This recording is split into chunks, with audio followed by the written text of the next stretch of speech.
Hello, and welcome to another episode of the Christian Reeve Podcast, the first episode of 2023. So happy New Year to everybody. Today's guest, we're starting out with a bang. He's an artist, a futurist, a creative consultant, animator, jeweler, and computer scientist all the way from Detroit, Michigan. Welcome to the show, Craig Blackmoore. How are you doing? I'm great. How are you? I'm excited, man. I'm not gonna lie. Awesome. I just as I was just saying to you off camera, like me and my audience were getting really excited about this. All over TikTok right now and everywhere that I look, there's just everyone is obsessing over AI art. And we'll get into you and everything in a second, but I just wanted to kind of get your initial thoughts on that. Like, what do you make of this kind of just obsession everyone seems to have with AI art right now? I think it's awesome. I mean, it's technology that's been out for a minute, but is just now reaching the masses like it is. Okay. And it's great to see what people are doing with it. So roughly how long has it been something that's been toyed around, or how long is it existed for?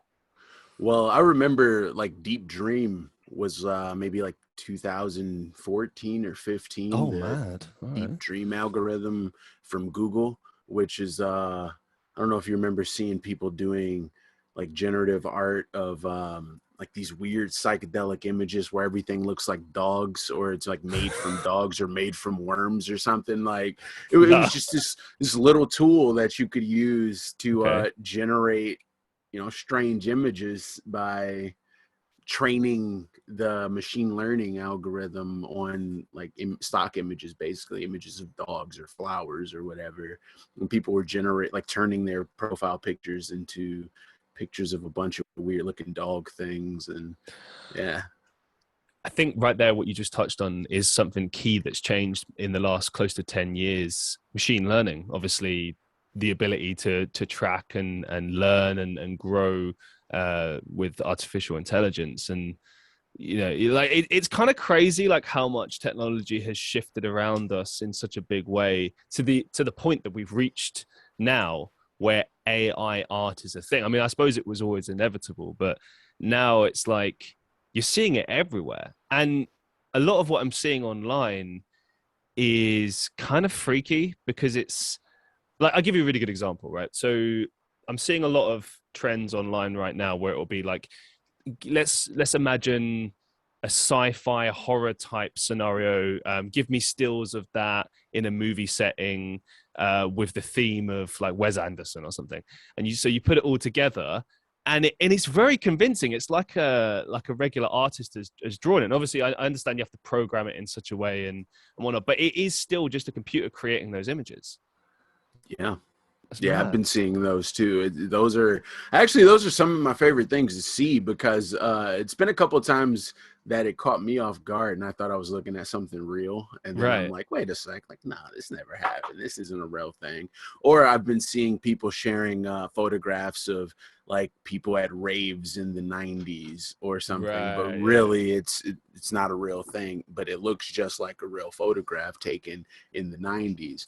And honestly, that's what's creepy to me about AI. Just like deep fakes. Deep fakes have been Right. around for a while too, and that's a type of AI to get that to match up perfectly.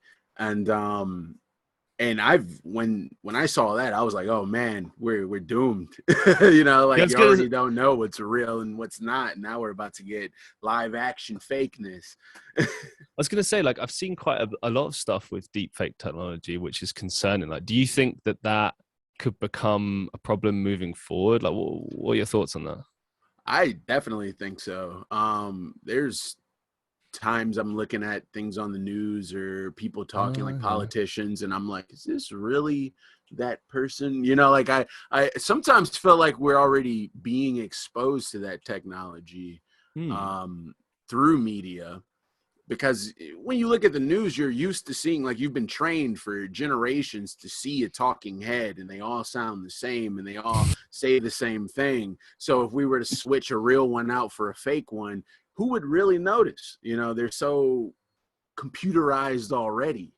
So I feel like a lot of what we're seeing may actually, or at least has the potential to be swapped with something artificial seamlessly. I'd say this much. With video, you can still just about tell here and there. You know, every once in a while, you could be like, you can still tell it's a deep fake, right? So it's not quite 100% there. Audio, however, oh my God. I remember I saw something about a year or two back, and it was just an AI had put together like a speech or like just a random podcast that could feasibly have been done by like Joe Rogan. And it was Joe Rogan's voice. And it was him. It really was him. And it was freaky because it was all AI.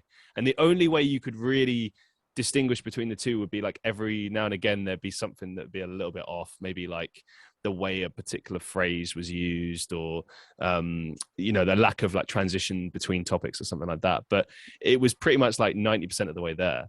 And I'm thinking, just with regards to what you were saying about the news, like it's very plausible that audio tapes and things that we've heard on the news and other media is completely faked. Maybe. Yeah. And who would identify it? There's programs being created to detect AI or AI articles or things like that. But I remember reading some articles over like the pandemic, early in the pandemic, just reading some articles that were very short and didn't really contain much information, but they were new. They were published almost daily or a couple times daily. And I have a habit of, because of AI, anytime I read an article, I like to click on the author of the article and see what other kind of articles that author has written, to see if like, oh, okay, this person focuses on this topic, or this person kind of just writes whatever they're told to write for the day.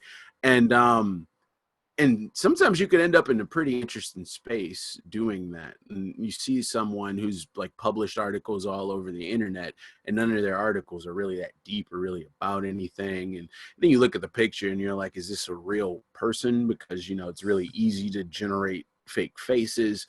And, I have no proof that a lot of news articles are being written by AI, but I feel like we've been getting generated articles for a minute. There was a guy that I met recently, and when I told him that you were going to be on my show and what we'd be talking about, he got really excited. He's like, you have to ask him this, that, and the other. And believe me, I will. But one thing that he showed me, because he was showing me all the way AI art works and all of these different things. But one thing that he showed me with regards to what we're talking about is some sort of software that would write a topic for you. So you'd put in whatever the article topic was, what you wanted to achieve with it, how many words it would be, etc. You wait like 5-10 minutes and it wrote a full-on fucking article. And it was really convincing, and it posed questions that you would think would be tricky for a computer to be able to pose, or it even had its own kind of style of writing and stuff. Like there were a few things missing here and there, but it's the sort of thing where you could touch that up. Like you could just mass produce these, edit them a little bit, and then put them out and they'd be fine. Like I come from a marketing background, right? And one thing that's big in marketing is guest posting. So for those who don't know, basically in marketing, you always want to pay to get links in articles, and a way to do that is to just make up some little shitty article, 500 words. You're probably just going to copy from another website anyway, and then you insert the link that you've paid for and you post it. So the theory is like you would post on another person's website that has a better website to your own that makes sense within your industry. You'd pay to have a link back to your website within that article, and then bang, you're linked, right? Anyway, companies that choose to do guest posting are publishing tons of these every month. If you get AI involved, that certainly reduces the workload significantly. So you could spend, editing could be like 5-10 minutes as opposed to having to write the articles yourself and edit them and put them out. So it's absolutely. And then with ChatGPT, which is capable of writing articles like in seconds, Jesus, it's interesting, man. The future's looking really interesting. There's a lot of tools that are available right now that if you know about them, you can use them to your advantage to make a pretty penny, because soon you're going to have to pay to have access to these tools, but they'll be used on you all day, every day. I don't know whether to be excited or terrified. Like, honestly. somewhere in the middle there. One thing I remember, like, years ago when I was in this marketing job, I knew that I would be out of a job within a few months because of AI. And it was the sort of thing, like, I could see it before it was going to happen. And, you know, I quit before then and I had my reasons, etc. But I was looking at what we were doing and where we'd be in the next 6 to 12 months. And I was like, this is all going to be AI, because there's no point having a human do this, because it's so much quicker and more efficient to have a computer do it. And that's the thing, like, bringing it back to AI. I mean, this is kind of the argument with AI art is it really right to have artificial intelligence involved in like an artistic endeavor? I mean, you still have a human, you know, putting the inputs in and creating that thing, but like, it's still a computer doing that as opposed to, you know, a human. And that makes me wonder, like, is this the end of art as we know it? Is this the death of art? Nah, I don't think so at all. It to me, it feels a lot like with EDM, electronic dance music. In 2009, 10, 11, it was still kind of taboo to have EDM performances at rock clubs, at least around here. And I used to produce music. I still produce music, but I would produce my own music and rap or sing or whatever. And it would just be me on stage with my little synth and laptop, following bands, just metal bands or whole bands before and after. And people would say, oh, well, that's not real music. You're just pushing a button and you generate some music. And I'm like, well, no, that's not what happens at all.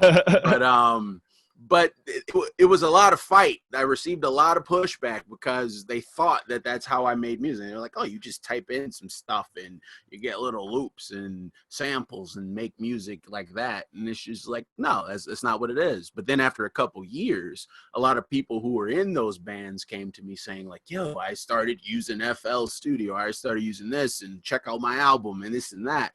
So I think it takes more exploration when it comes to art. Like, AI art is not that easy to make if you want to make something good and unique. If you want to make something generic, then that's easy. You type in a prompt, see what comes out, and share it. But if you actually have an idea of what you're trying to make and you want it to be legible to your standards, you got to do a lot of tinkering. You got to do a lot of training your own models or blending custom models together to create a model that is suitable to the style you're looking for. It's a lot of technical work to it. It's kind of like glitch art, like with glitch art, running a pixel sort script in Python to get an effect that you can now just find on an app. You used to not be able to find those effects on apps. You would have to actually program the effect in an IDE in order to get that type of look on your image. One thing it makes me wonder about is how will traditional art, because that's what we'll have to call it, traditional art or human art. That's a thing to think about. It will now be called human art as opposed to just art. But anyway, right. How will human art compare with AI art and vice versa? Well, I feel like it's kind of like mass production. If you get something handmade, you're paying a handmade premium versus getting something that comes off the assembly line. So I see it as it's going to raise the value for human-made art. It is also going to allow smaller creators and smaller art houses to create bigger productions. Because, like, I've directed a crew before. Okay. With 5 cameras, microphone, like everything you need, lighting. I've been to school for video and audio, and it's a lot of work. Your pre-production, drawing your storyboards, getting all your equipment together, renting equipment, getting your crew hired, making sure they're taken care of on the set, making sure everyone shows up on time. Oh man, it's a lot of work. But when you have the ability to automate half of that, like your storyboarding, or to have a machine edit your script or proofread things, or apply lighting in post, or use AI to automatically help your not the graphics, your CG, computer generated people, images, and effects balance out properly by using AI instead of actually putting down markers and doing everything the hard way. That allows me to hire less people to get my vision out there. Like, I don't need as big of a budget to create something, because I actually can yell at my computer to do something and it'll do it, instead of me having to teach my computer how to do something again, you know. You mentioned about music before, and one of the comments that I received on Reddit, which just immediately connects to what you were saying before, is it reminds me of people who used to say synthesizer music and sample-based music wasn't real music. Quote, it just bleeps and bloops, it lacks humanity. And then this person said, now look where we are. Bringing it back to what we're talking about, I feel like if we want a clue of where the future lies with AI art and human art, etc., you just have to look at the music industry and just see everything that's happened there, because people are still producing in the classic ways. Like, for example, Foo Fighters, when they made a record, I think back in 2017, they chose to do it analog style. Just, you know, it's harder that way, but they chose to do it that way because they just preferred it that way. They could have just done it, you know, like pretty much every other artist does these days, all through computers, because it's quicker, more efficient, etc. But point being, you have the option. And maybe in a more positive perspective, because obviously I'm trying to explore that the potential negatives or what could go wrong. But in the more positive sphere, maybe it will offer us more choice. Yeah, more choice. It's just evolution, you know. It's technology moving into a new exciting place finally, because for the longest, innovation has simply been adding a paywall or making something harder to use, or making a menu, instead of it being on the left side of the screen, it's on the right side of the screen, you know. Like, we've been dealing with those kind of updates for a long time now, and finally we have something new, to the point where you have backlash and you got society splitting on, like, this isn't real, this isn't hey, it's exciting. Finally wake up and see something new, see what happens with it. You know, if you're against AI, then be against AI. It's just going to make AI people more enthusiastic about what they're doing, and more creative. You know, like, for example, I noticed before with Midjourney, like around when it first came out, people were kind of just, you know, making art on Midjourney, you know, typing in prompts and then taking that art and posting it and saying, like, look what I made with Midjourney. Okay, whereas, so just to interject for a second, for those who don't know, can you explain a little bit about what Midjourney is? Midjourney is a prompt-based AI art generator that runs through Discord. Okay. So it's programmed into Discord, and you type in, like, imagine, and tell it what to imagine, and it generates the images. And if you pay for it, you have a little more flexibility in what you're generating. So you have more options and you control the parameters a bit easier. It wasn't the first AI thing I started tinkering with art, but DALL-E 2 is another one that's similar to Midjourney. You just type in something and it creates it. And they both have their own styles. Midjourney has its own style, DALL-E 2 has its own style, and then there's Stable Diffusion, which is like the enemy of the state, because it allows people to actually own it on their machine and not through the internet. And you can train your own models, you can adjust it, tinker it, do whatever you want with it, because it's yours. It's on your machine. It's not stuck on a server. Or you can run it virtually on a server, or you can create your own app or program that uses Stable Diffusion, like the Lensa app that everyone's using to create the cool profile pictures. That's based on Stable Diffusion. And but yeah, like with Midjourney, when it first came out, I saw a lot of people just generating art, and then they type in their favorite artist for the style, and then they're like, boom, look what I made. And it looks just like something that a professional artist that actually exists made. And that got kind of annoying. I was actually in the side of, that's not good. You know, you can't do that. You're taking this person's style. But eventually I was just like, what can you do about it? You know, back in early 2012 or whatever, when I used to do little short animations and put them on the internet, I used to have people commenting on it, like, I made a music video with this animation. And I go look, and they're on YouTube with my clips and their stuff. And at first I would get worked up about it, but what could I do? I put it on the internet. That's something you have to make peace with. When you put it on the internet, you're kind of giving it to the public, even if you don't want them to do anything with it. But, you know, it's just another person who got inspired and they took your art. This begs a big question of ownership with AI art. Would you consider AI art to be a public commons kind of scenario, or do you think the artist or the person programming it, can you call that person an artist? I don't know, that's another discussion. But the person programming that art, creating that art with that program, do they own the art? Who owns the art? Like, what are your thoughts on this? It's a gray area still, but the way I see it is, if you made and copyright your own AI model, your own custom model, right? Then you should own the art to that model. But then you have these custom models that are directly based off of specific artists, where that's iffy. That's someone else's art style. So there's a lot of parameters to it where intellectual property would come into question. And like skins, I suppose, like similar kind of thing. Like if you were going to pay to use someone's skin that they've created. Yeah. I feel like actually the best thing for artists who are against AI to do right now, like popular artists, would be to create their own AI model and sell it. Sell licenses to it. Get ahead of the game. Someone's going to either snatch it from under your feet anyway, or you can get there early and say, hey, make art in my style, lease my model. And boom, now you've created a product from your model. You can copyright your model, and boom, there you go. You have rights to your AI model. But I keep finding so many similarities to music here. It's like when you make like beats that you license and then rent beats, but it's a thing that people do. Essentially, the samples is what I'm referring to. Same principle. Like anyone could use them in a multitude of different ways, and I suppose this is kind of the same thing.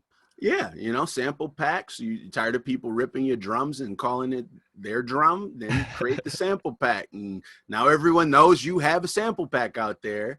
And and with music production, you see it all the time. People are like, what kind of sample pack is this? And someone else will comment the answer, not even the original producer, because people are familiar with it.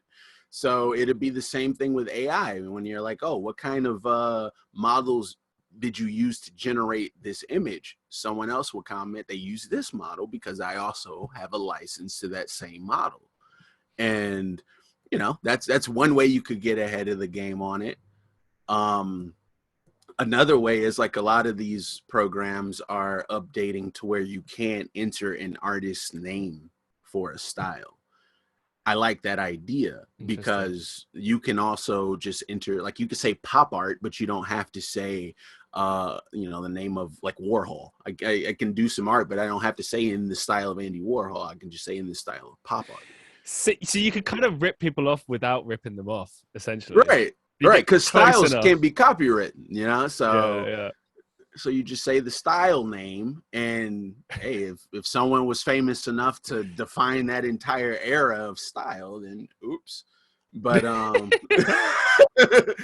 but you got to get creative with it nowadays, because it's a different world when you have everyone online versus just a few people online. Everyone's online now, so everyone's got access to whatever is on there. And not everyone is going to want to pay for it or respect the rights.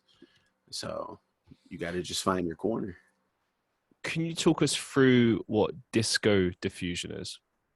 Disco diffusion is an AI generator program. The last time I used it, it was on Google Colab in, like, the notebooks, or I think it's called notebooks. But it's basically kind of like Stable Diffusion, but just a little more bare bones. It allows you to animate frame by frame, or it allows you to use AI to create frame by frame animations from videos, or you can also generate images on it. I haven't done too much in Disco Diffusion because it was a little confusing for me, because I kept running out of VRAM in their virtual environment, and I didn't want to pay for it. But so I didn't do too much with that. But Stable Diffusion is where I really dove in deep, because I was able to put it on my computer and use my GPU, and it didn't have as many limitations, at least. But I've seen some pretty cool art come out of Disco Diffusion. All right, fair enough. Yeah, I mean, I got shown this by the person who showed me, who sort of introduced me to a lot of this. So like, I knew you were coming on the show. I'd already done some research for this, and these people were asking me about my show, and I was like, all right. And I just showed them my notes, and they're like, oh, you got to ask him about this and this and this. And so I had to kind of sit down and do a bit of research. And I like to kind of come in with a bit of research, but also I like to be somewhat unknowing about it as well, so that I can let my guests kind of lead and I learn as well with the audience, kind of thing. I like that. But you do kind of have to have like a rough idea, and it was amazing to see this in real time happening, because it is just so quick, and obviously like the more information you give it, the more detailed it's going to be. Mm-hmm. That I asked it to show me a scene, because I live in Manchester in the UK, right? And there's this famous image from a few years back that people liken to like a Renaissance painting. It's like a drunken night out in the center of Manchester, and there's like police with someone, and one person's on the floor like that, and then there's just all sorts of stuff going on in this image, right? And I asked it to try and recreate that, and it showed like several images of police and drunken disorderly acts, but it didn't quite show that specifically. But it understood the assignment in as much as you give it those basic things like police, drunken night out, Manchester, like you put these things in there, it will recognize those elements and put together some degree of an idea. And I think like what you were saying before about how it can help with filmmaking, stuff like that, like I totally agree. Like there's so much potential there, especially if you're restricted to a budget. So I think for independent filmmakers, anyone that's just starting out, you can get access to these programs, get it now, and you can start kind of generating ideas there and building your concepts through that potentially. Yeah, get it while it's free. Yeah. Because soon it's not gonna be. And I think go on, keep going, man. Take advantage of it, because it's here. It's an experimental phase, and a lot of technology is at its best point, in my opinion, during the experimental phase, because it's no restrictions. They remove all those restrictions. Once they figure out what's wrong with it, it's going to be paywalled. It's going to be copyright issues. It's going to be signed here in order to use that. And you don't want that. So I still have Photoshop before it was on Creative Cloud, because I can keep the file, It's same thing with AI. If you can download something and host it, do it immediately. Because it's just so sad knowing that that's the fate. Like we already know, we've seen it, so that we know that's going to happen. Like yeah. I already know, like licenses, you're gonna have to pay for licenses, probably have to pay for subscriptions or whatever. Like I was talking to a friend the other day about so I think Pro Tools, the music making software, and he said that it's now changed where you have to do subscription. So It's not even like you can just own it outright anymore. You have to pay a yearly subscription to use this stuff, and it's just a bit of a pain in the ass, to be honest. It's like, yeah, I mean, like, I get it, but it's just, and obviously they release these updates, these patches every once in a while. That'll be a thing. You have to pay for like those updates every once in a while, and it's yeah, expensive forever. Perpetual expenses. Enjoy it while it lasts, guys. right, exactly. Right. And and don't be so quick to reject it without trying it, because it's really interesting. Like in Stable Diffusion, your ability to take a photo and highlight a certain aspect, in paint a certain aspect of it, and then just render some, like, say if I took a portrait of myself, an actual portrait of me just doing whatever, and I wanted to put a machine or a robot next to me, I could go into Stable Diffusion, paint this area, and then render a machine next to me, and it won't affect the rest of the picture. So those are really cool tools that you can use to recreate the painting that you were talking about. And if they gave you images that were kind of scattered, you could use something like that to put it all together, or to say, all right, we need a cop right here, so let's paint the area and then put it there. And it's really cool. It's useful stuff, especially when you need inspiration. Like over the pandemic, I do photography as well, and I usually have a lot of just random photo shoots, and I use photographs from my photo shoots to create glitch art. Right. And over the pandemic, I didn't do shoots. I didn't do many shoots at all. So with AI, I was able to generate my models that don't exist. You'll never run into them. You don't know who they are because they're not real people. And continue doing glitch art on work or people that don't have rights and don't exist and don't need to be paid or called or scheduled or anything. Okay, I've got two questions there. Firstly, well, we'll start with the first question. What is glitch art? So glitch art is the aesthetic of error, like glorifying that aesthetic. So it could be anything from a television screen with static to a broken iPhone screen to a blue screen of death being used as a creative element. It's the love of that era aesthetic, and things that I also think it's preserving a relic that doesn't exist anymore, because like we all use LED screens for everything now, so you should never really get television static anymore. It doesn't really exist outside of the effect. So if you can generate television static, that's art, unless you buy an old TV. So how would you generate television static on an LED screen? You can use code to do it. You can use filters, effects, or things like that. But it's an element of art now. It's a paint, like painting with static, or painting with data moshing.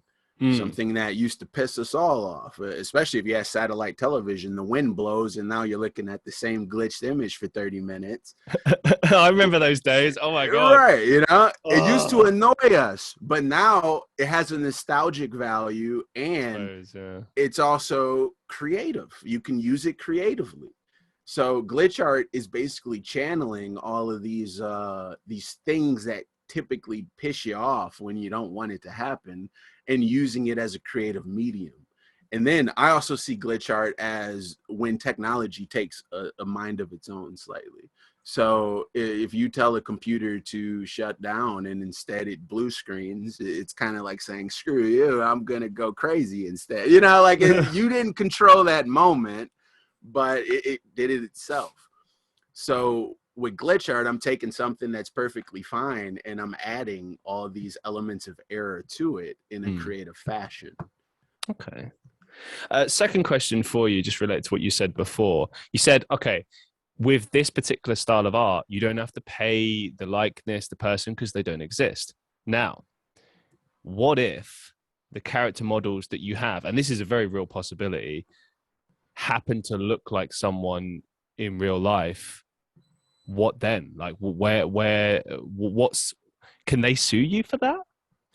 I guess it depends on how closely it resembles them. And right, also the prompts. See, now this is another thing. If I type in a prompt, and for example, if I type in a prompt and my model comes out looking like Jennifer Lopez. Okay. And I create this artwork and it's, I don't know, let's say it's offensive. Okay. And J-Lo sees it and she's like, you're using my likeness. Mm-hmm. And I say, no, I'm not. Check out the original prompt. I didn't use your name at all. Right. There you go. I just saved my ass.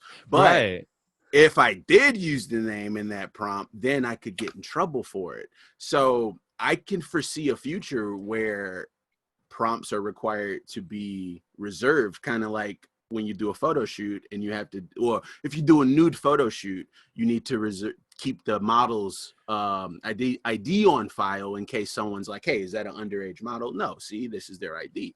So I can see something like that in the future where you might have to keep your prompts in a folder. But this goes back to what we were saying before about like, if you end up in a scenario where it does happen to look like a real life person, and you're able to then be like, well, I didn't put it in the prompt, so there's no accountability. That's a problem if there's no accountability, because then they could continuously put things in there that resemble you or are similar to you or whatever, and there's nothing you can do about it. And then they can put you in compromising sort of positions, and you're just, what can you do?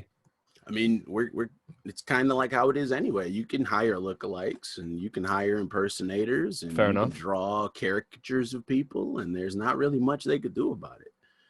So it's just going to be something like that. And we just got to get used to that future, man. You know, like we watch movies where there's cyborg doppelgangers and we're like, that's just a movie. Well, one day it's not going to be a movie. It's going to be something else. There's a reason why companies want you to use their apps for them to get your likeness in their machine learning algorithm. You know, they don't want your images. They say, yeah, we delete your images in 5 days, no problem. But their machines remember everything about how you look. So there's a reason why that data is important right now. It is not to be used right now, but that's the data they want. Just like back when they wanted everyone's emails on social media. You know, now emails aren't that important. They want your phone number.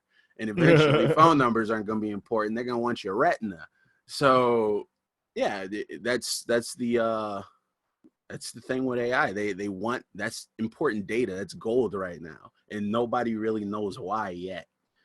But soon you will, you know. Do you think that with AI art, it will eventually eliminate the need for artistry and expression from humans?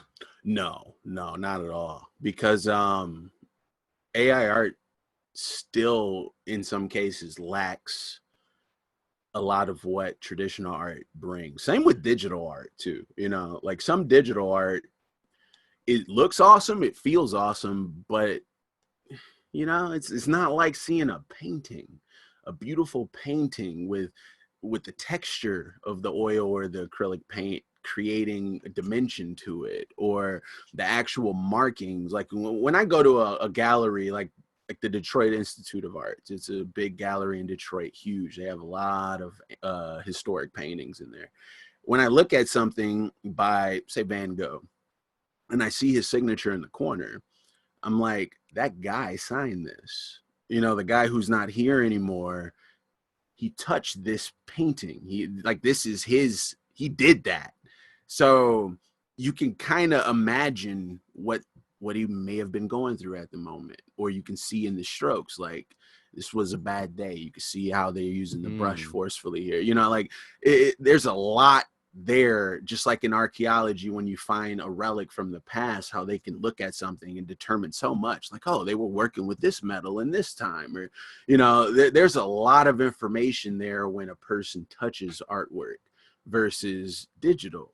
There's not much information in a digital artwork, even AI, like digital or AI. And that's something I used to struggle with being a digital artist. Is I'd look at a painting and then I look at my artwork and I'm like, mine looks cool, but that was touched. That has someone's DNA under the levels of paint. You know, that has some age on that canvas. Mine's a print. You know, it's cool. It's awesome, but whoa, you know, like when you see a giant painting, it's like, wow, a person painted something that huge. I printed something that huge. You know, it's cool, right? But while it was printing, I was in another room. That person has been painting this one canvas for years. So yeah, I don't think AI is going to take that aspect away at all. If anything, it just makes it broadens the artistic experience. You know, it allows you to create something, you know, different. But yeah, there's still something different about physical traditional art that is unmatched by digital or AI art. So I don't think that's at risk. If anything, it's just going to get more valuable. Yeah, I agree with your point on that. I feel like it might get to the point as well. I mean, like art right now anyway is always expensive. You know, you see like ridiculous works of art going for like 5-10 million. That's definitely going to be the case if there's like a mass influx of AI art, and, you know, like, especially if it becomes, I feel like maybe there might be a scenario where it becomes like more expensive and more difficult to become an artist. Like maybe the tools that you use to, say, paint, draw, whatever, might become more expensive as a result. And then maybe computer tools might be maybe more inexpensive because, you know, it's cheaper to do it, or it's free, or whatever the case may be. Maybe. I'm just theorizing. Yeah, I mean, I could definitely see that happening because it's a giant expense to go from digital to physical. You know, like when I wanted to move into sculptures and I had to get a 3D printer, that's an investment. I had to buy the resin for that printer. I got to buy all the materials to process the prints when they're done. And it's a gap in payment versus, or in what I'm paying versus just creating something online and sharing it directly to Instagram. You know? So if I want to manifest something digital into the physical, I'm gonna have to invest deeper into it, the better I want it to translate physically. And so I can definitely see that happening, where quality physical materials might become more expensive. But like with jewelry, you know, a lot of people come to us for custom jewelry because they know, well, when I say us, I mean me and my partner, we own a jewelry company. So a lot of people come to us for custom jewelry because we're making it for them. Whereas if they were to go to one of these commercial jewelers, they don't know who made it. They don't know where the stones came from. And there's nothing personal about it. It feels almost like AI art. They just showed up, it was there, and now they have it. Whereas they can come to us and tell us what stones they want, how they want it to look, and come back and see that idea manifested by the person, you know. So I got to ask, what's the craziest request you've ever had, or the craziest customer interaction you've had in the jewelers? oh man, I haven't really had any too crazy yet. None that stand out. It's Yet being always the kind of keyword. random. Yeah, it's always, it can always get crazier. Yeah, But I haven't had anything too crazy. that's good.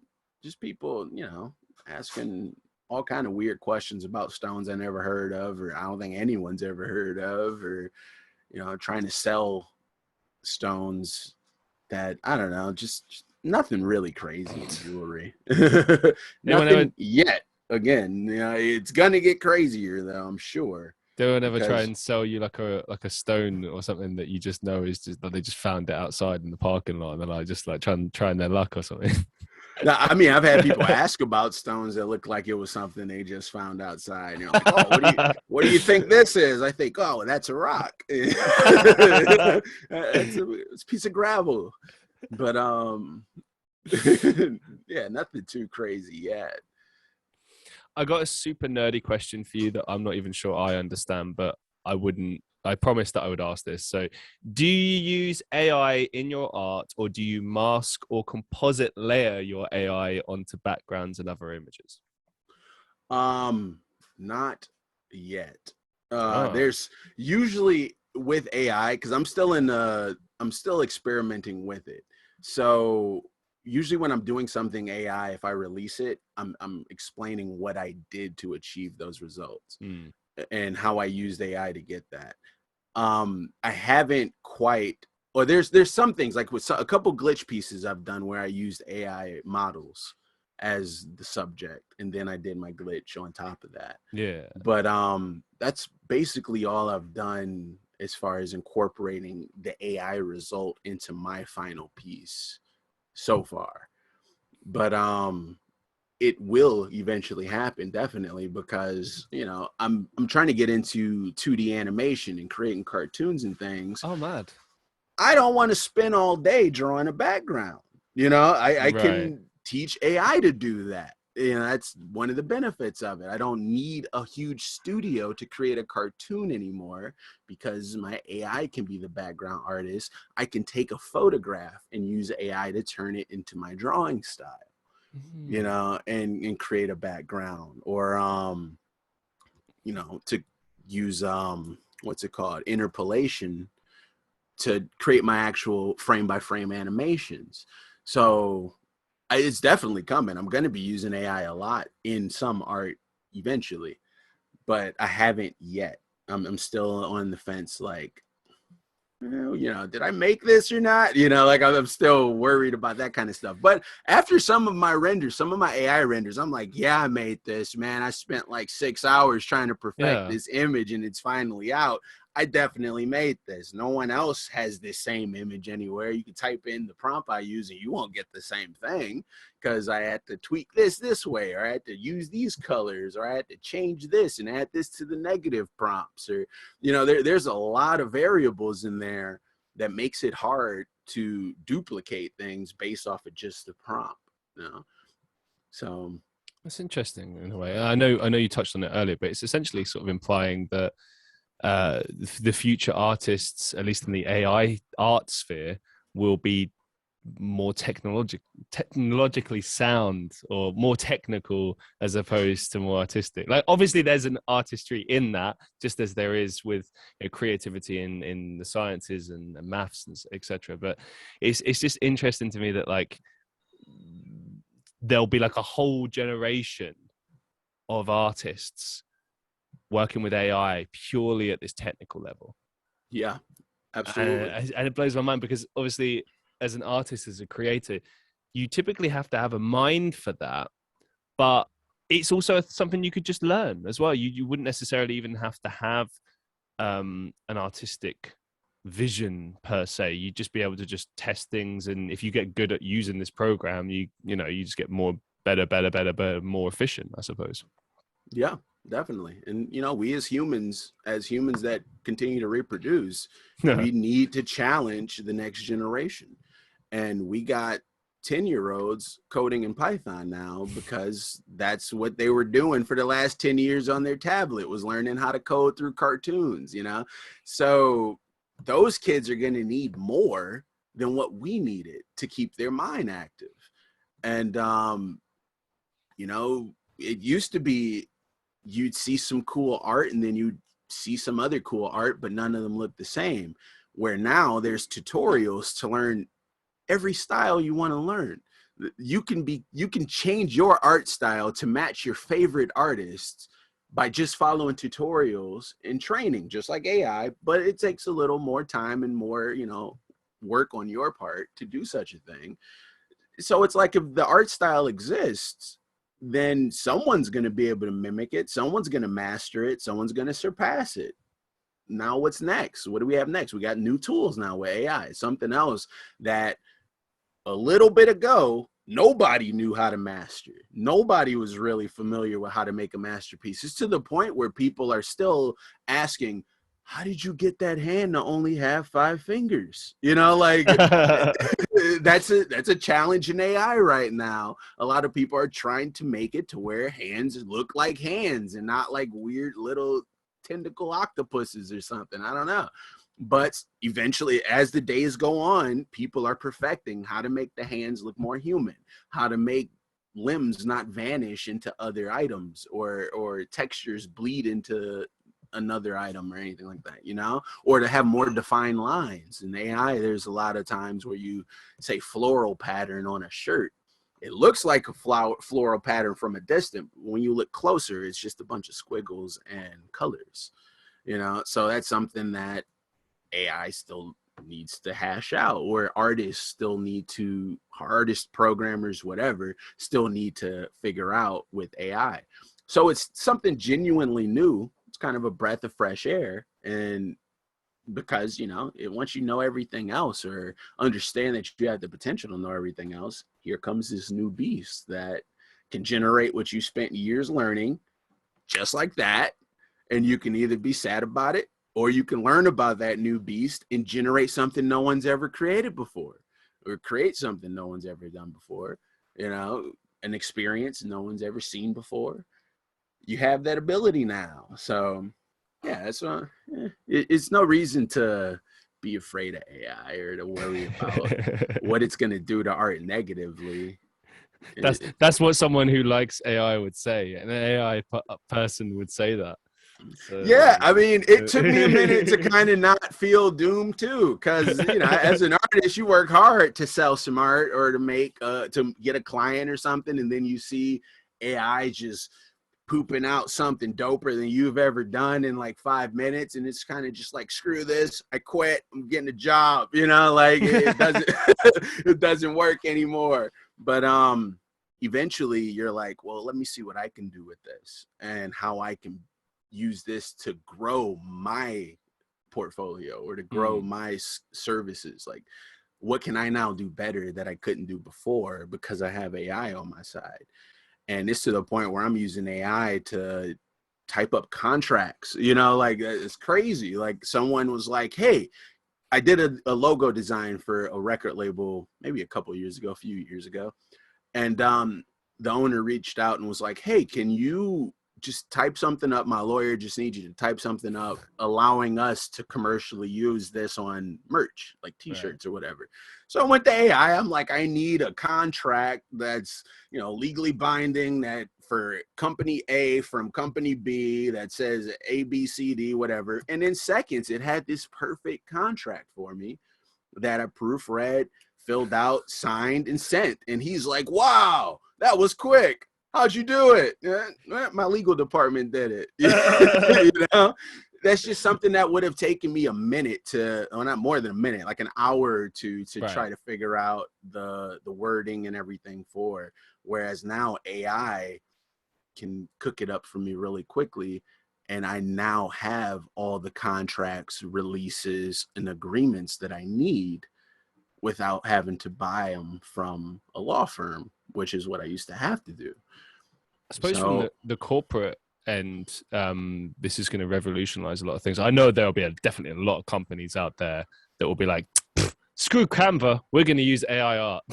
Yes, as they should, because this presents a challenge. We can't live the same way forever. Things have to change, and things are going to change, and it happens either behind your back quickly, like you either just wake up the next day and everything's just different, or it happens slowly. And I do feel like that when it comes to big business and corporations, that they're being very generous with how they're changing. Automation has been a thing for a long time. Yeah, they're slowing up automating everything on purpose. They've had the ability to automate a lot of processes for a long time. We've been seeing, for example, fast food restaurants with automated stoves that flip burgers and kiosks where you can order food. That's old technology now. We don't see that everywhere because for some reason they still want to pay humans to do it. So I feel like that we're in an era where companies are actually kind of trying to figure out how to do this crossover without getting the backlash that happens with, quick change.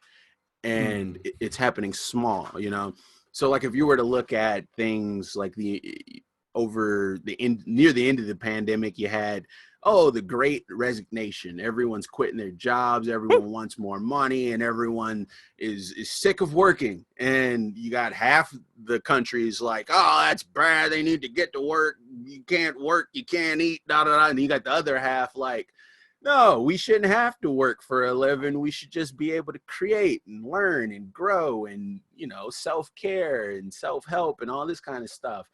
And then you have the people who are just kind of watching and seeing what's really going on, because, this is interesting stuff. These are interesting times. You got people who don't want to work. You got people who do want to work. And then you got people, well, first of all, I believe people who don't want to work just don't want to do the work that's available to them. They don't want to flip burgers. Instead, they want to do something else, which they should, So I'm sitting here like, well, automate all the shitty jobs. Let people kind of just wake up one day and be like, all right, now I can't move boxes for a living.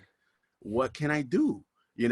But the problem is now you have an economic issue because those people no longer have the means to make money. So, that's why I'm like, they can't do things like that. Even though they have the tools to do it, it has to be a slow transition. Something that you said though, that's really important is you said things have to change. Like a good example that came to my head as soon as you were talking there is like supermarkets, right? Yeah. I remember like 10 years ago, I worked in a supermarket and back then they didn't, this particular store didn't have self-service checkouts, but they did exist. And then I think within a few years, they got a few, and you still had most of the checkout counters were physically manned. Fast forward to now, my local supermarket, right, has maybe 6 to 8 different cashier desks, right? All self-service. I kid you not. I think one time I saw one person working in one of the checkout lanes. There's like 3 or 4 of them, but there's never anyone there. Why? Because they didn't really need to have someone there. And plus, people seem to gravitate more towards the self-service checkouts because they're quicker, they're more efficient. There's always someone there to help you with stuff. So it's not like you're on your own. You don't really need someone to intervene. And other examples include, there's a Tim Hortons here in Manchester. There's a few of them, and that's all automatic. Like you put through your order, and same with McDonald's in the last 5 to 10 years. It's all automated. You just go in, pick up your sort out your order, and then you're just waiting. You're just waiting to pick it up. You're not even. It's like zero interaction. If you want there to be zero interaction, it's pretty much zero. Other than saying, "Oh, hey, thanks," and then you walk out. Yeah, I mean, I've had plenty of jobs in the past. Like I used to work at a supermarket as well when I was a teenager. And I remember when we first got self-checkouts and some of the cashiers were like, yeah, those 2 self-checkout sections are replacing 8 cashiers and whatever. And I'm just like, well, why do you want to stand there and scan groceries all day? I'm like, you're not having fun. I'm not having fun. So What are you complaining about? Like, this is relieving you. I'm sure you're gonna, you'll lose your money, but there should be more opportunity out there. That's where I feel like that's where society is trying to figure out, like, what are all these people going to do after the automation and AI actually does jump into action. But I feel like the answer to that is people need to fall in love with enriching themselves, their mind, learning new things, traveling, stuff like that. But it's a complex issue. But a lot of jobs can be automated easily. And there's a lot of times I'm somewhere and I'm just like, why am I talking to a person?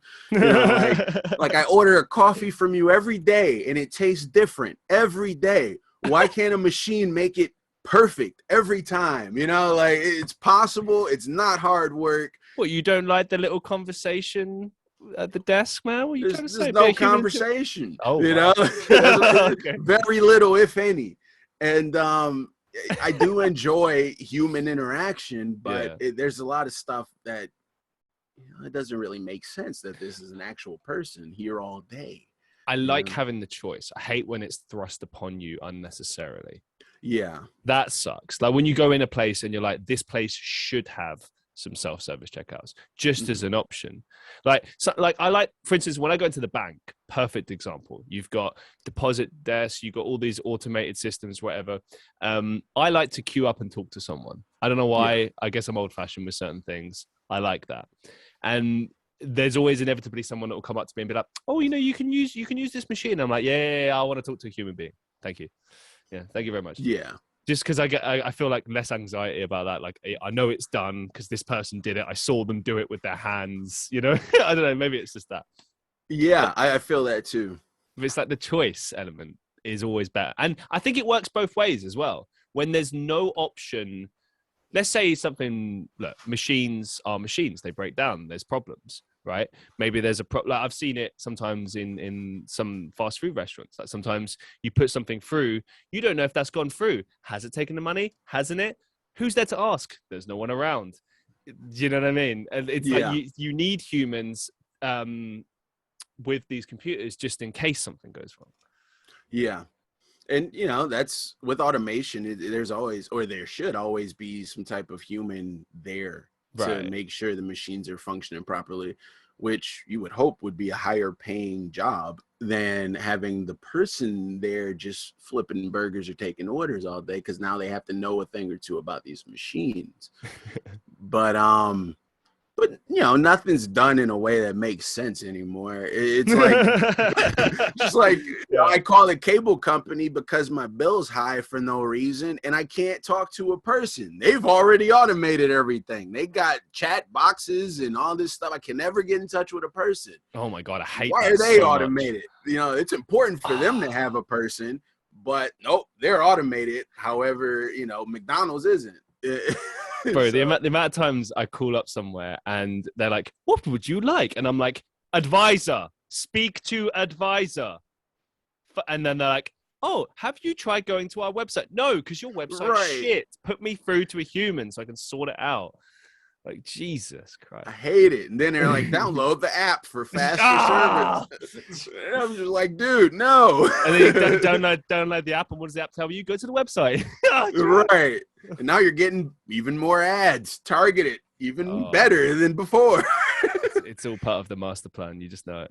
It really is. Oh my God. That's the sad part.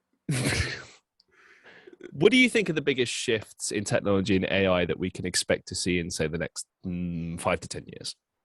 You're okay. So jobs like accounting is going to become something on the lower end that is out of here. Yeah. That's jobs like that, or even a lot of law jobs. Now, lawyers aren't going to disappear, but like fighting traffic tickets or consultations or getting legal documents, that's no longer going to be a person.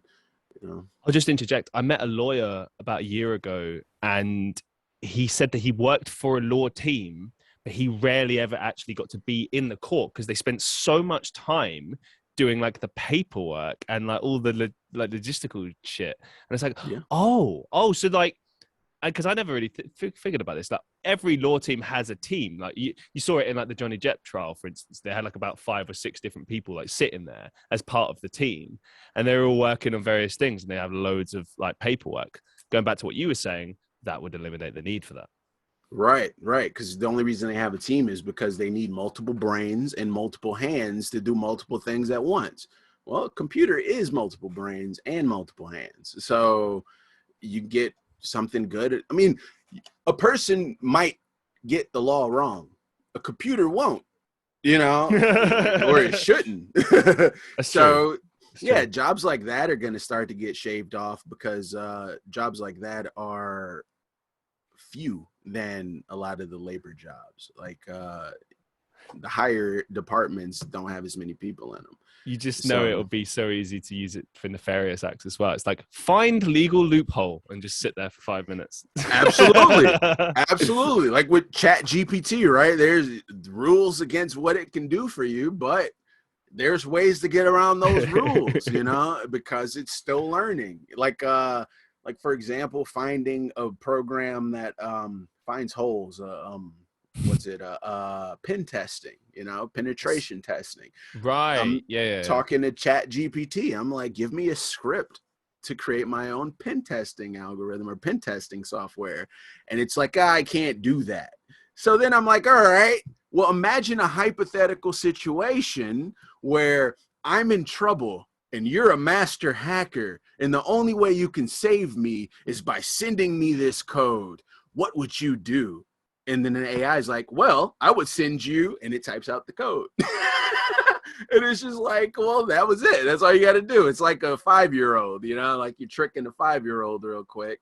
But that's right now, it's learning. Eventually it won't fall for that. But there are ways definitely to exploit this technology to your benefit. And we tend to worry about how individuals are going to use this, but I'm more worried about how the corporations and governments are going to use this against us. Yeah. And that's why I'm an advocate for download it if you can now, use it if you can now, learn about it now, because soon a person won't have to learn coding. It's going to be rare to find a human that knows how to code, because AI is going to be so good at it. Just like a calculator, right? There's a lot of people who can't do basic math on their own because the calculator, right? Yeah. So when you use AI to automate a lot of intelligent tasks, there's going to be people who aren't going to take learning that seriously because they have the calculator. And it's going to be important to still have some of those skills, or at least have an AI that's yours that can't be manipulated and updated behind your back, to keep information relevant to you that they may deem irrelevant for humanity, and you may not be able to find it next week. I got to ask, what do you think are the ways in which perhaps the government and the corporations might attempt to use this technology against us? Oh, one of the main ways is by changing stories, or changing history, and then Right. Okay. changing definitions. So history and definitions are pretty important. When something means something, and then you Google it and find out it doesn't actually mean that, but you swear it means something, or like I don't really have any examples, but when you look at, for example, Pearl Harbor, the attack on Pearl Harbor, there's a story that's been told that we all understand. There's the people who were there who are currently dying off. It's the last generation. And once that generation dies off, all we're going to have is historic accounts and books and things like that. Pearl Harbor is pretty old, so it's kind of hard to change that story. But something more recent like 9/11, where we have new adults that did not experience 9/11. They don't understand the world before 9/11, how different it is post 9/11. If that story were to change everywhere, then these future generations are going to know the remix. They're not going to know the original mix. They're not going to be able to experience that. It's crazy because our generation will remember exactly how it was. Right. And we'll try and tell them, like, no, this is how it happened. But it'd be like, well, the official count says otherwise. And we'll be like, right. Then they'll boomer you and pull up the AI or whatever that says that's not what happened. This is what happened. So that's my big concern, is that we're going to wake up one day and everyone else is going to be like, you don't know anything because the internet says this, or I have this photo that I found that's real, when it's not a real photo, like that never happened. But history can be rewritten, and that's the danger of having everyone use Google or everyone use the same source for information, is that all they got to do is decide, like, yeah, we don't want that story to be the same, and it changes. And I know I'm sounding kind of like tinfoil hat, but this is reality. It's realism. Like, we're seeing it happen in front of our eyes. It's like, just going back briefly to what we were talking about with the parallels between the music industry and currently AI art. You can see what's happened because history has taught us what's happened before.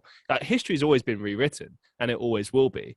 But now we're adding technology into the mix, which is going to just change up everything and make it a lot more quicker and efficient. And I know it's cliche to say this, but it makes me think of 1984, because obviously the character of Winston is actively rewriting the history and then sending it back out, and they're burning the old copies and accounts so that people don't have them anymore. Now everything is online, so it can quickly be changed, and it'll be very difficult for people to keep first-hand accounts of things or the original accounts of things. We do have some tools that can track that and remember that, but ultimately, if you've got like corporations and governments in control of those tools and interfaces and websites, then there's not really much that me and you can do about it. Right. Except, remember what happened and sound crazy. I remember. Right. I remember. But yeah. So yeah, that's my main fear with all that. But because a lot of people are afraid of robots and the killer dog robots and all that kind of stuff, and I'm like, I ain't really that worried about the robots. I'm more worried about the like mass intelligence and how it's going to be shifted.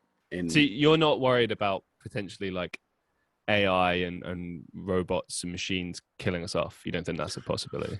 No, I think it's a possibility, but that's kind of expected. We've already got nuclear weapons out here that's terrifying. Like that thing could just obliterate a country real quick. So nothing could really get more scarier than that concept. Sure, you might have cyborgs and Terminators roaming the street one day, but you kind of already got that. So it's like, yeah, I'm not that afraid of that. I'm more afraid of how do you change the mind of people who were once against giving up freedoms and rights and falling for the tricks. Like, how will AI in changing information and rewriting history turn those protesters into supporters, or change people to accept something that's actually not good for them because everything around them is kind of softening the damage, and Okay.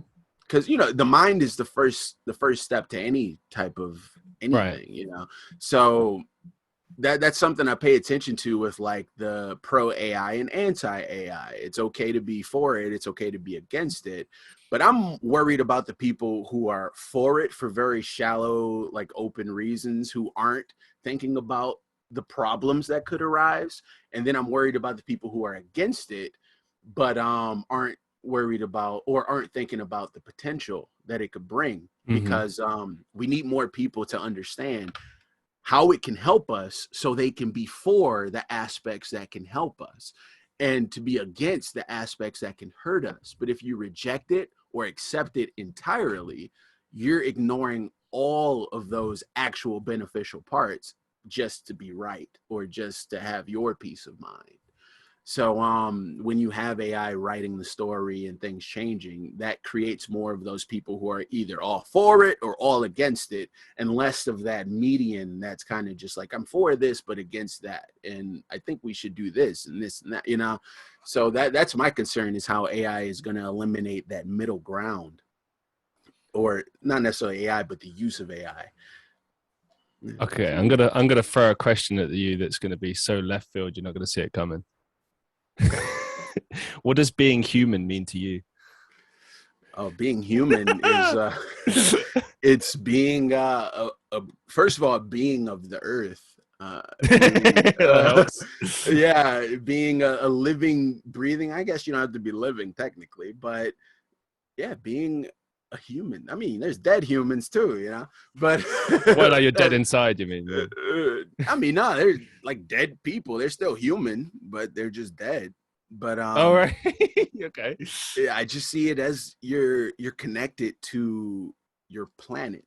You're connected to it biologically, mentally, spiritually, all ways, in some way. That's what being human is. There's a lot of humans that lack that humanity or that human aspect because they're disconnected from where they come from or their planet or other humans. But being human means that you understand the human experience, and you're a part of, like, physically, you're actually a part of the human experience. Yeah. Okay. And for you personally, like what do you consider to be the more important aspects of life, or like in your own life specifically? Like, what is the uh point of living and life to you? Learning and exploration. All right. Yeah, if I weren't learning new things or seeing new things, or seeing things through the eyes of an explorer, this would be a very boring, dark place, because all I'd have is headlines and what people are telling me to believe in or think about. But the fact that I can walk into a room and generate my own opinion and my own ideas and learn. It's kind of like I've been around people who completely reject, like, religion. They Okay. just reject the concept of religion. But when I don't practice any specific religion, but when I go into a religious environment, I feel the humanity in the community there, in the people coming together, in the people all aligned to the same channel, and they believe in this, and there's no negativity or whatever they got going on. And I can see that, I can feel that, and I can appreciate that regardless of what their creed is or what their, like, belief system is. And when you reject that openness, willingness to explore, and willingness to learn, you're shutting out a huge part of what being human is.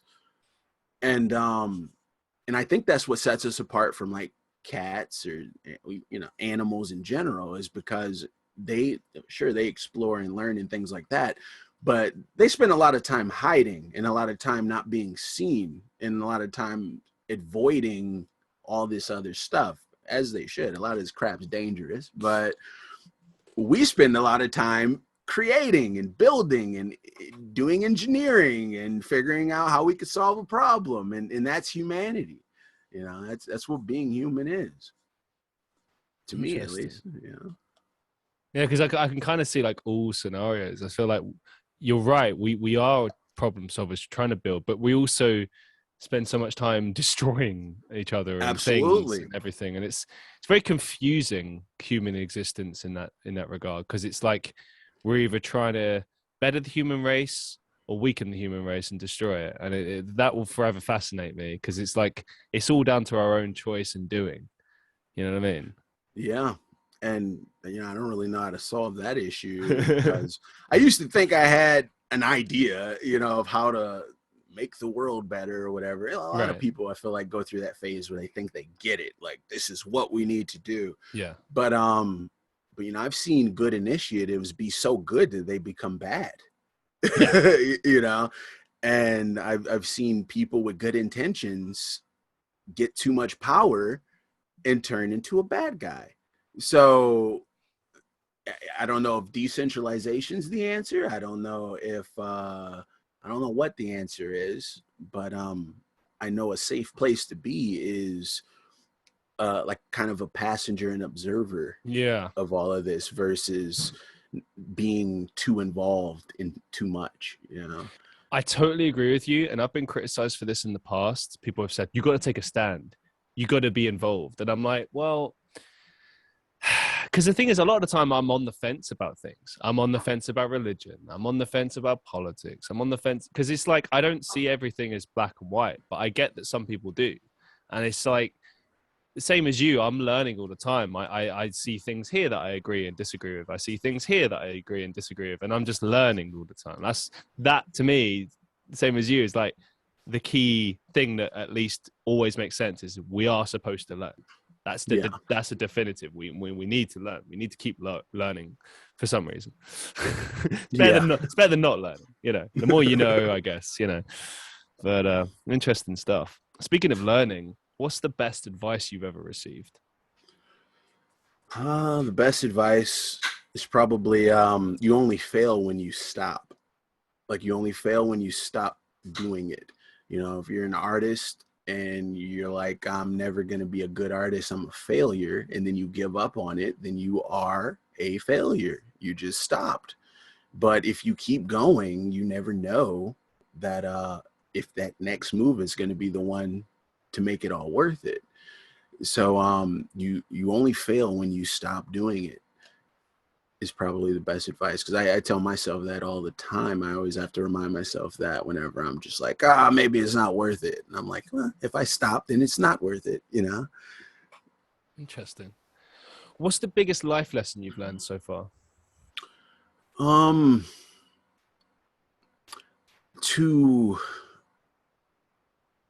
be patient in pretty much every situation, everything, to be really patient, you know, to think about what you want to say before saying it, to think about how you're going to step before making this step, think about your route before going on a journey, think, you know, just take that extra second to just bring it all in and then move, you know.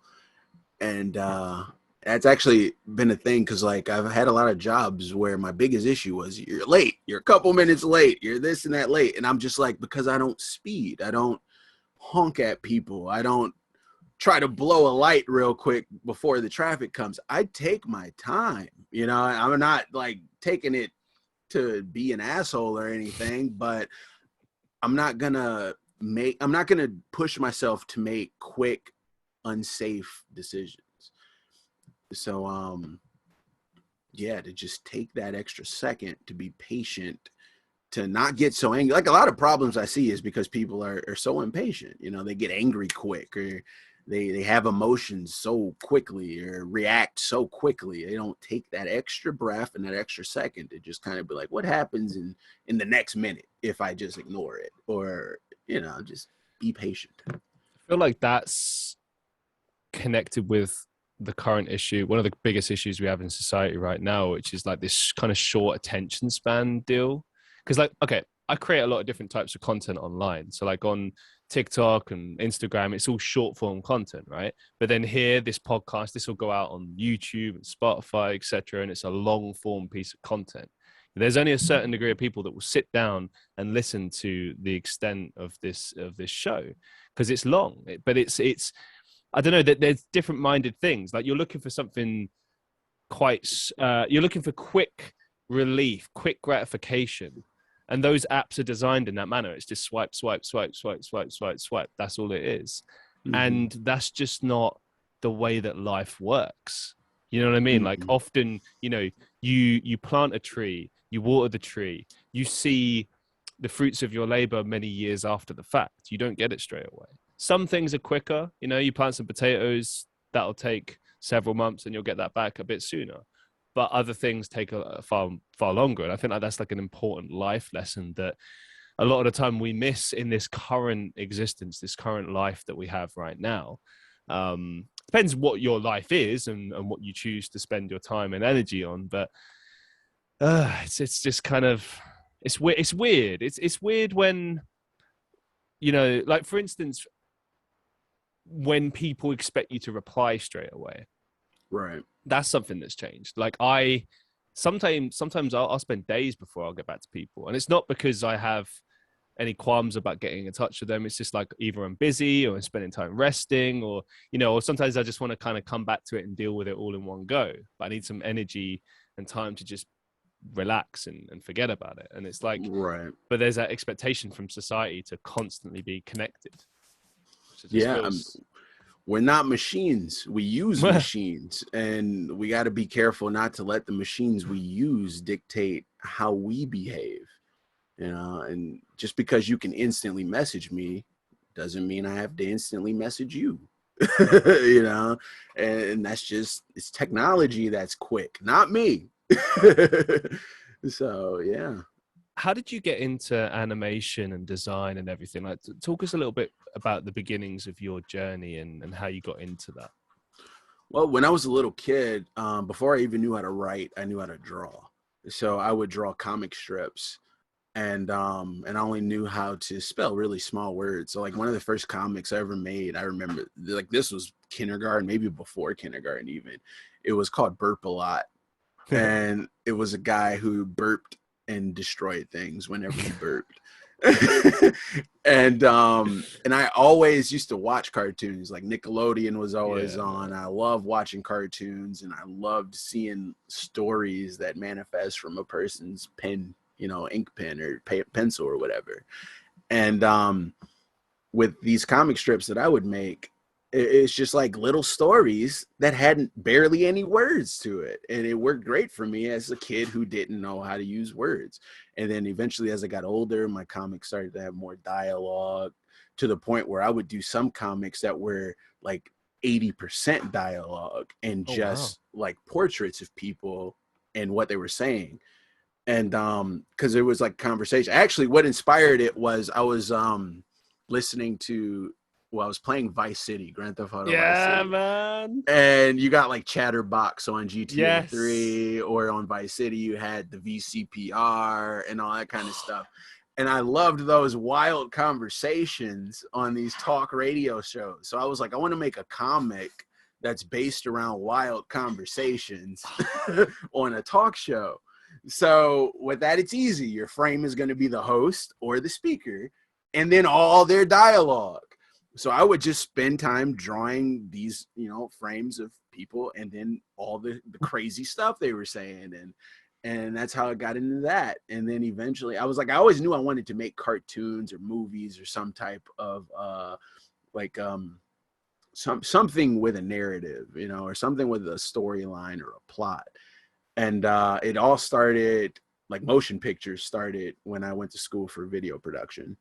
And I learned how to do, live action stuff, music videos, things like that. But like I was saying earlier, it's expensive to get a crew. It's expensive to get a place to shoot, to get the equipment. You got to have the schedule. It's a lot of work. Whereas I can wake up, power up my computer, and start animating right now, and have quite a bit done by the end of the day, and come back tomorrow or next week if I feel like, it's on my time that I can do this. And once I learned that, I didn't need $1,000 to use a program like Blender, or I didn't need any money really to start using any open source software that was there for animation or art making. That's what I was like, this is where I'm at. This is what I'm going to do for a while, because I don't need to really talk to anyone else to get a production started and finished. So yeah, it all started when I was a kid doing comic strips, and currently it's just the ability. And also I can say things with animations that I can't say in person. You know, like I used to be on Facebook years ago, political, and I used to say all kind of political stuff and be like, this is stupid, da da da da. And I used to have a comment for everything, which is all right, you know. But one of my instructors messaged me one day, like one of my college instructors, and he was like, man, I agree with a lot of what you're saying. However, a lot of people don't. And a lot of people, like, you say things in a harsh way that could hurt a lot of people's feelings. I've had people unfriend me because of views before.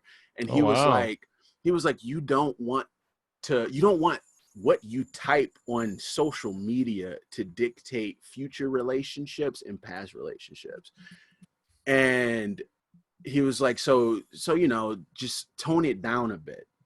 So at that point I was like, all right, that makes sense, because I'm just talking on the internet. I'm not trying to change the world or anything. So I was like, I don't need to burn any bridges with statements. So I started to animate it and animate my concepts and animate the ideas in a way that's not creating an antagonist or antagonizing any specific group of people, but just kind of like getting the thought out there. Like one, I did a short animation about just how not to let social media affect your real life mood. And it was a little surreal animation that was goofy looking, kind of creepy, but it got the idea through.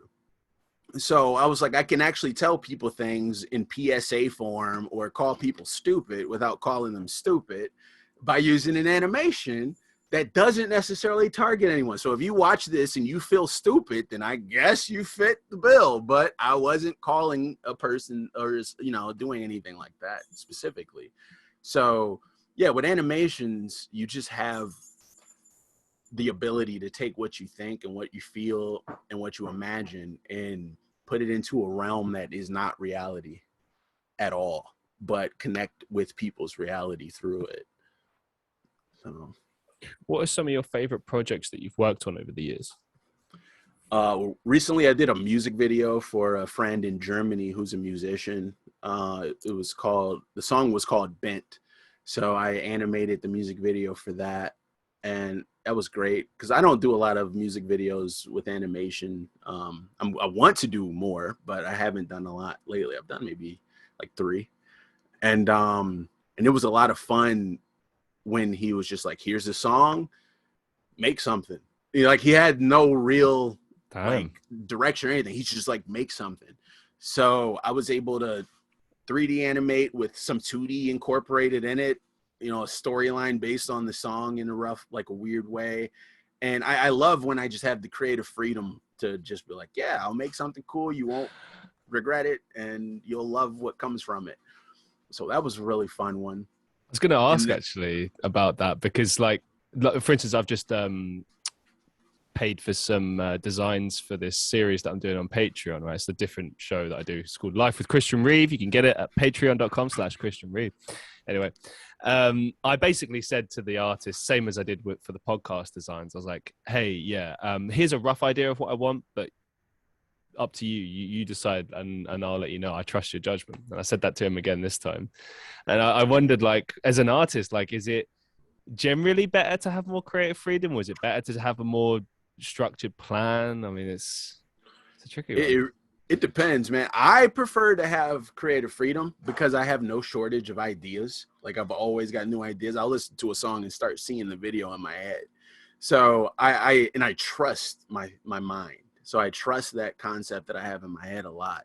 But sometimes, like, for especially corporate stuff or commercial stuff, I want people to tell me straight up, like, what do you not want? Because if I do all this work and you're like, I don't like it, then I'm going to get mad. So, like, set up some boundaries, give me an idea so I can create something that you're going to like and that's not completely from my weird world. because it can get weird in there, So yeah, if it's something that the person really does have an idea what they're looking for, then I want them to tell me that idea, because I'm probably not going to have the same idea.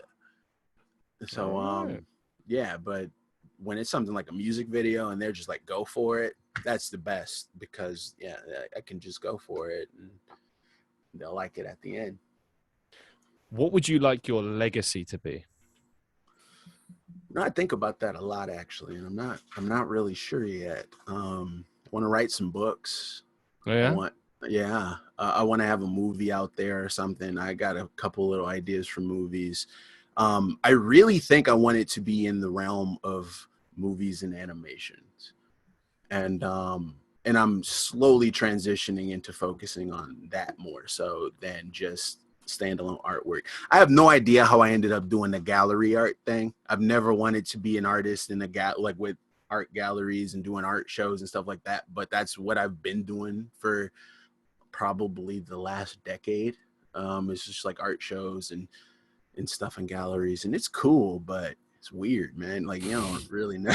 It's just strange to just, yeah, it's not my thing, but I've always wanted to create something just like a cartoon, like South Park or something that's serious but not serious. It's funny, and I've wanted to do movies for a minute too. So that's really what I want to focus on next. Oh, and music. I've been doing music so long that I don't even look at it like I used to. I just kind of like, I'll score my videos or do a song every now and then. But I used to really want to be known for music. But that's a heartbreaking road. Bro, I've been there. I was chatting to a musician friend of mine. Shout out to Jules. How you doing? And like, because I've been there. Like, I at one point in my life wanted to be a professional musician, and I pursued that dream, and we nearly got there at one point. But years, same as you, broken heart, things happen, things change. And now I'm pursuing like acting, voice acting, podcasting, a range of different things. But I look at that dream and this friend of mine, Jules, he's trying to encourage me to record music. And I write music. I have done for the last couple of years. I love performing, but I don't have the same enthusiasm or motivation that I did before. Like, I see it same as you, like, oh, this is useful for things. This is fun. I love entertaining my live stream audience, my community online with it and stuff. And I would like to get some records out there, but I don't really want to be a full-time musician. My heart's not in it. And I just feel like if your heart's not in it, then don't bother. Yeah. It's like, once upon a time I was down with, driving across the state or to another state or something, do a show, crash on the floor, make $20, and it's a success for me. Not anymore, man. I don't want to do all that. And only sometimes I'm in the mood, but I can't full time stage to stage, sleeping on floors and sofas, and it's just a lot of work with music. The music industry is one of those industries that can understand what's happening with AI and everything like that now, because I feel like it's artificially funded in a way. The commercial music industry. That's why they're charging so much for tickets now, because no one's buying music, and it's hard for them to pretend that people are. It's hard for a lot of these people to pretend that money's just pouring in when they know it's not. So they have to, do movies and acting and cameos and giant concert tours that are super expensive and make people play their songs in the back of their TikTok videos and Instagram reels and things like that. But I don't want to have to worry about any of that. so I used to own a record label, a net label called Kaleidoscopic Label. And, we had a bunch of shows and had quite a few artists. And eventually it got to where people were like, all right, so how do we actually start making money? And da-da-da-da. And I'm like, good question, because the money we do make from these shows don't really cover anything. We kind of break even, and that's it. And we could have kept going, but I was just like, nah, I want to focus on some other stuff. I get it, And man. I get it. yeah, I think just over time, your goals and priorities change, and what makes sense in one moment doesn't necessarily make sense in another. Like for me, I discovered acting about 3 or 4 years ago, and it clicked. I was like, this is what I need to be doing. This and entertaining. And other yeah. things have developed, like the podcast. I always wanted to do a show, but I didn't really know what the point of it was. Fast forward 3 years later, and it's like now there's a particular goal in mind. There's I'm still kind of trying to roughly figure out a way to market this, but essentially it's like sharing life stories, talking about big topics, having those good conversations and discussions, and just trying to put something out there that will actually be interesting to people or in some way engaging. And it's easier said than done. You see like a lot of podcasts out there, and I came across one the other day, and I was sitting there and I was like, what actually makes a good podcast? It's a good question, because Yeah. it's relative. I'm sure people listening to my show sometimes and think this is dull as arse, but then there's other people that tell me that it's good and they love it and they keep listening and watching, and thank you. But like, it is subjective. It really is. Yeah. There you go. Yeah, it's about basically creating a brand from yourself now. Like Yeah. that's another thing I think about a lot too. Is just Craig Blackmoore, which isn't my real name, but it Oh, okay. has been since I was 17. Like there's people who have known me for a long time and can't tell you what my actual name is. And it wasn't actually, I didn't do that. Someone started calling me Craig. Craig is a part of my name, but they started calling me Craig like it wasn't right. It was my last name is Craig, but the teacher in high school started calling me Craig because the attendance sheets are last name, first name.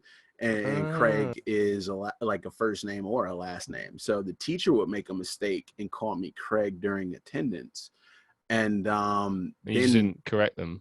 after a while I was just like whatever, and then the class started calling me Craig, so it was really easy to go by that name because everyone already started calling me that, so I just made up a last name Okay. to put with it, and I've had it ever since. Like I used to rap back then, and I would talk about my name in songs and everything, and yeah, ever since then I've had that name, and it just kind of stuck.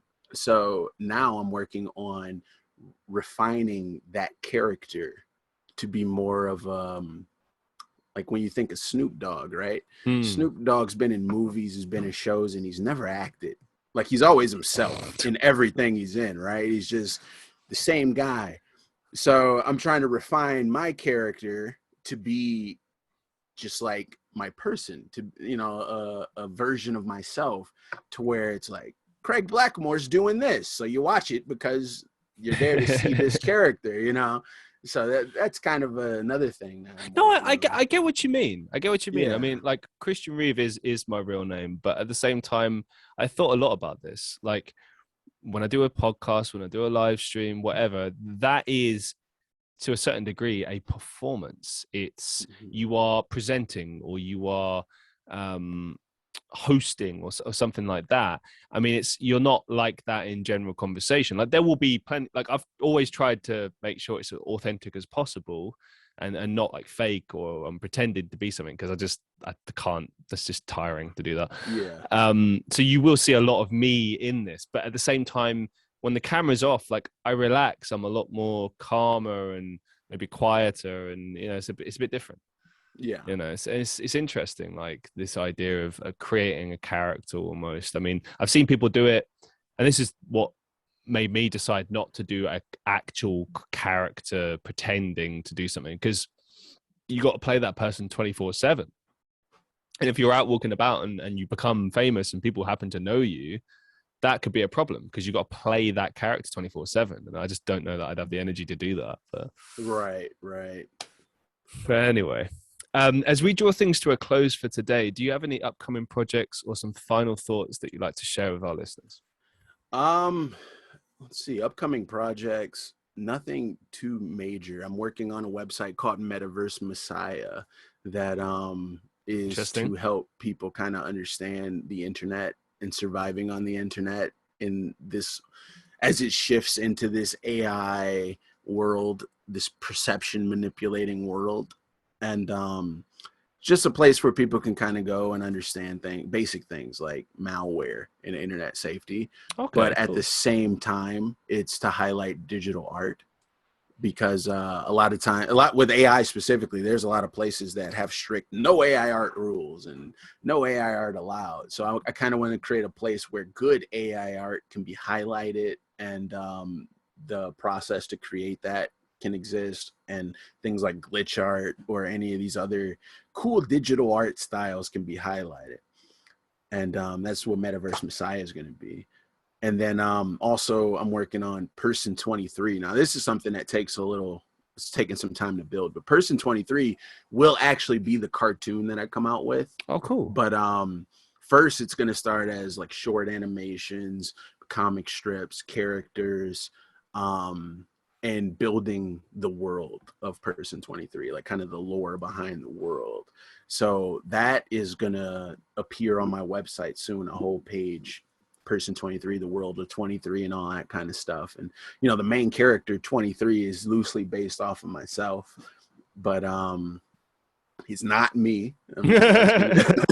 But yeah, so I'm working on that too. And then just, you know, some random animations here and there, get into some film festivals potentially, but nothing worthy of announcement yet, you know. So watch this space, man. Big things to come by the sound of things. I wish you the very best of that. You're very talented and interesting human being. It's been an absolute pleasure to have you on the show. And thank you so much, man. Appreciate it. Yeah, thanks for having me. This was great. I'm glad to hear that, man. I'm glad you had a good time. Thanks for being my first guest of the year. And to all my listeners of the Christian Reeve Podcast, I hope you enjoyed this show. Let me know if there's any particular topics you'd like to hear in the future. Let me know if there's any particular guests you'd like to see on the show. As always, be safe, be well, and I'll see you in the next one.